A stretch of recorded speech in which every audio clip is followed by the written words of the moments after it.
যখন গ্রেফতার করতে গেল তখন প্রথমে দরজাটা ধাক্কা দিল। আমি খালি গায়ে ছিলাম, কাপড় পরতে দেরি হচ্ছিল, বললো দরজা কি ভেঙে ফেলবো। তো দরজা তারপরে তাড়াহুড়া করে খুললাম। খোলার পরেই দেখি প্রশাসনের লোকেরা মুখে মাস্ক পরে আছে, নিচে র্যাবেরও দুইজন দেখলাম। ভাবলাম অল্প মানুষই আমাকে গ্রেফতার করতে আসছে। তো এখান থেকে নিল, বাড়ি ঘরের ভিতরে ভাঙচুর করলো, আমার সুপার কাপড় ছিঁড়ে ফেললো, দেখলো যে সুপার কাপড়ের ভিতরে কিছু আছে কিনা, বিছনা টিছনা উল্লাইলো, মধুগুলো সব ওয়াশরুমে ফেলে দিল। আমার অনেক টাকা মধু ফেলে দিয়েছে ওয়াশরুমে, জাস্ট মধুর ড্রামের ভিতরে কোনো অস্ত্র আছে কিনা দেখার জন্য। ঠিক আছে, হিউজ তাদের মানে গল গলকে ঢালা ফেলা দিচ্ছে। আমার খুব খারাপ লাগছে, আমার কষ্ট টাকার এই মধুগুলো ফেলা গেছে। তো তারপরে ওখান থেকে যখন বের হলাম দেখলাম সামনে অনেকগুলো মানে প্রশাসনের গাড়ি, পিছনে অনেকগুলো প্রশাসনের গাড়ি। সামনে গুনতে পারছি 8টা, পিছনের দিকে 8-9টা গুনতে পারছি, সব মিলে 15-16টা গুনতে পারছি বা এরকম গুনতে পারছি। তারপরে দেখে আর গোনা যায় না, বিশাল বড়, মনে হয় কোনো একটা জঙ্গিকে গ্রেপ্তার করে নিয়ে যাচ্ছে এরকম একটা অবস্থা। ঠিক আছে, তো আমাদেরকে র্যাবের ব্রিফিংয়েও আপনারা দেখছেন জঙ্গি হিসেবে উপস্থাপন করছে। র্যাবের ডিজিকে তো বহিষ্কার করা হয়েছে। র্যাবের ডিজি আমাকে র্যাবের মিডিয়া সেন্টারে ওখানে আমাকে এত পরিমাণ টর্চার করছে, আমাকে মাথায় ঘুষি মারতে মারতে এই সাইডটা আমার পুরো মানে ডিজেবল করে ফেলছিল। আমি এখনও বাম চোখ বন্ধ করলে ডান চোখে আমি ঝাপসা দেখি একটু। ঠিক আছে, তো এগুলো আমি ফেস করছি এখনও। অত্যাচার কি আপনার হলো কারেন্ট শক দেওয়া, সবাইকে যে অত্যাচার করে আমাকেও ওগুলো করছে। পায়ে পায়ে আমাকে 6 জন মিলে পাড়ায় রেখে পায়ে পিড়াইছে। ঠিক আছে, আমি দাঁত খিঁচ দিয়েছিলাম। ঠিক আছে, আমি ওই সময় ওদেরকে দ্বিতীয় দিন যখন অত্যাচার করছিল তখন ওদেরকে বলছিলাম যে আপনারা আমার চোখ বেঁধে রেখে মারছেন কেন, চোখটা খুলে রেখে মারেন, আপনাদেরকে দেখি, আপনারা কি ভয় পাচ্ছেন, আমি দেখে আপনাদের সমস্যা কী। ঠিক আছে, তখন আরও বেশি মারে, আরও অত্যাচার করে। আমি আবার বলছিলাম যে আমাকে যে মারছেন, যে কোনো সময় কিন্তু ছাত্ররা বাইরে থেকে দরজা করা নাড়বে দরজা খোলার জন্য, তখন কিন্তু আপনারা বিপদে পড়বেন, আমাকে মাইরেন না। ঠিক আছে, এরকম অনেক স্মৃতি আছে, অনুভূতি আছে এই মধ্যে। আর আমাকে যে গ্রেপ্তার করলো, আপনারা দেখছেন আমাকে কোর্টে তুলছে, কোনো বিচারকের সামনে তুলছে দেখছেন না? আমরা কোর্টে তুলে তাহলে হঠাৎ করে র্যাবের এখান থেকে ডিজিএফের এখান থেকে আমি কোথায় গেলাম? আমাকে 14-15 দিন আমাকে কোনো কোর্টে কোনো বিচারকের সামনে তোলে নেই, আমার ওকালতনামাতে সাইন করতে দেয় না। আমাকে একটা অদৃশ্য মানে ঘোরের মধ্যে রেখে দিয়েছিল। মানে আপনার হলো কী বলবো, আপনার সব কিছু থেকে ডিসচার্জ, আমি গায়েব হয়ে গেছি, এরকম একটা বিষয়। তো এগুলো যখন এরকম দেখতাম যে আমাকে একা রাখছে কেন, আমার ওকালতনামায় স্বাক্ষর হচ্ছে না কেন, তখন ভয় লাগছে যে আমাকে নিয়ে তাদের কোনো পরিকল্পনা আছে কিনা, আমাকে ক্রস ফায়ারে দিতে চায় কিনা, এগুলো নিয়ে অনেক দুশ্চিন্তা কাজ করছে। অত্যাচারের মাত্রা অনেক, আপনার হলো ইলেকট্রিক শক দেওয়া, আপনার যৌনাঙ্গে শক দিয়েছে, শরীরের 22টা জায়গায় শক দিয়েছে।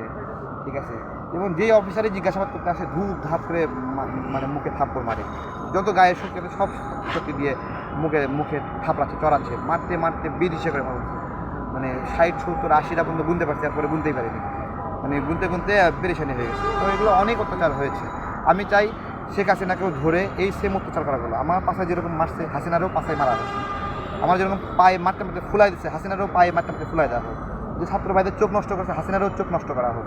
আমার পুরুষাঙ্গে যেরকম কারেন্টের শক দিচ্ছে, হাসিনাকেও জায়গা মতো কারেন্টের শক দেওয়া হোক। এগুলো ন্যায্য। এগুলো জাস্ট ফিলিংসটা কীরকম একটা মানুষকে অত্যাচার করার, তাকে এই ফিলিংসগুলো ফিল করতে দেওয়া উচিত। ঠিক আছে, যে এতগুলো মানুষকে হত্যা করেছে, আমি তার ফাঁসি চাই। এবং এই সরকার যদি ফাঁসি দিতে না পারে, তাহলে এই সরকার যদি ফাঁসি দিতে না পারে, এই সরকারের দায়িত্ব ছেড়ে দেওয়া উচিত। ঠিক আছে, ফাঁসি বিচার করতে হবে। এখন পর্যন্ত বিচারের কোনো হাল হকিকত আমরা দেখতে পাচ্ছি না। এলাকায় আওয়ামী লীগ নেতাকর্মীরা এখনও ঘোরাফেরা করে, আমাদের পাশাপাশি চলাফেরা করতেছে, ভয় লাগে, আতঙ্ক লাগে, যে কোনো সময় তো মাথায় একটা ইট দিয়ে মারতে পারে আমাদের, তাই না? এগুলো তো করতে পারে, আমাদের আতঙ্ক। এদেরকে এখনও গ্রেপ্তার করা হয় নাই।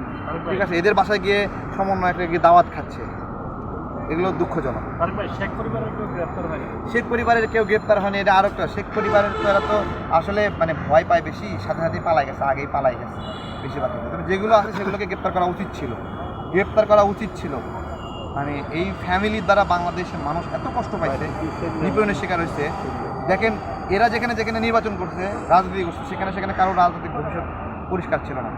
খুলনাতে কোনো আওয়ামী লীগ নেতার ভবিষ্যৎ পরিষ্কার না, যে শেখ পরিবারই সব হবে। ঠিক আছে, খুলনা, গোপালগঞ্জ, বাগেরহাট, এগুলোতে সব শেখ পরিবারের দখলে, ফরিদপুর, এগুলো আর কি। তাই এই পরিবার মানে হলো বাংলাদেশের জন্য একটা আজাব। হিটলার যেরকম বলে না যে আমি কিছু ইহুদিকে বাঁচায় রাখছি যাতে করে ইহুদি কত খারাপ দেখার জন্য, তো শেখ পরিবারের শেখ হাসিনা বাইচা গিয়া বাংলাদেশের মানুষের দেখার সুযোগ হয়েছে যে শেখ পরিবারের মানুষ কত ভালো। তারেক ভাই, সম্প্রতি একটি কল রেকর্ড লাস্ট সে যে ভাই কিছু বলবে ভাইয়ের কথা সম্প্রতি একটি কল রেকর্ড আসলে ভাইরাল হয়েছে, যেটিতে বলা হয়েছে যে শেখ হাসিনা দেশের খুব সন্নিকটে আছে, যে কোনো মুহূর্তে চট করে ঢুকে পড়বে। এই ব্যাপারটা আপনি কী বলবেন? কি বলবো, সে তার কর্মীদেরকে উজ্জীবিত করার চেষ্টা করছে। আপাতত আওয়ামী লীগটা একটা দেউলিয়া দল, তাই না? আওয়ামী লীগের নাম নেওয়াও পাপ। এই অবস্থায় চেষ্টা করছে তৈরি করার জন্য। তো সমস্যা নাই, তৈরি করুক, আমরাও আছি। তৈরি করুক, কনভিন্স করুক, আমরাও আছি। দেখা যাক, আমরা এখনও কোনো জায়গা ছাড়ি না, ইঞ্চি ইঞ্চি জায়গা আমাদের দখলে আছে।